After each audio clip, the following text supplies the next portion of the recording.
Hi, I'm Tom Lundquist at Bluebird Forge, and today we're going to start with one of the very basics, how to build a coal fire. So let's go to the shop.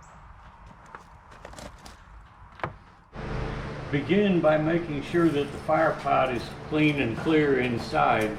You can see that this one has a clinker breaker, which is used for breaking up clinker that accumulates as the fire burns into smaller pieces that can fall down below to the ash dump. I'll be using several tools to tend the fire. The first one I have here is a poker, which can also be used as a pointer.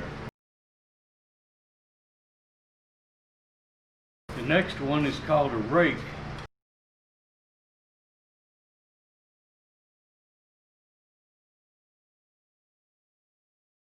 You can see that it's flattened out and it has two small points on the end to help break up the clumps of coal. Third is a watering can.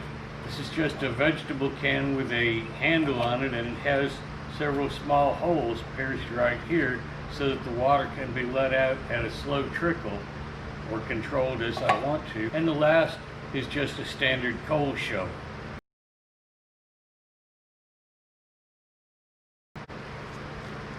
Now,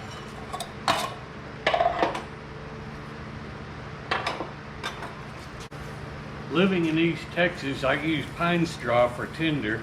Pine straw, sometimes called pine needles in other parts of the country, is just the leaves of the longleaf pine tree. And I made like a cave underneath the pine straw, and then I put some coke from the previous fire on top.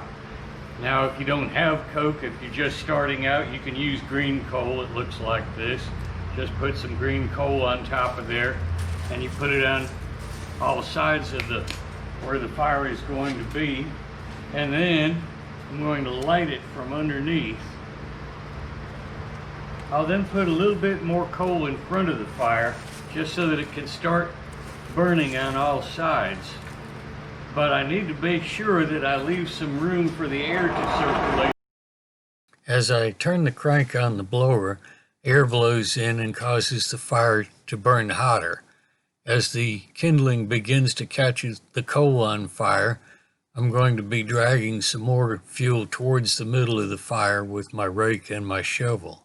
As the fire burns, it's going to make some smoke, which is the result of the volatiles and impurities in the coal being burned off, which will leave us with coke, which is a pure, clean burning carbon fuel similar to charcoal.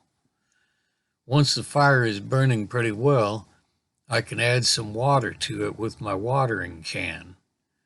Adding water sparingly will help cause the fines in the coal to pack close together, and will also keep the fire to a manageable size so that we don't waste fuel. I'll continue adding air to the fire until as the coal fire is well established, and then I'll be ready to add some metal to the fire and heat it up for forging. If this video has been useful to you, consider subscribing, and thank you for watching. See you next time.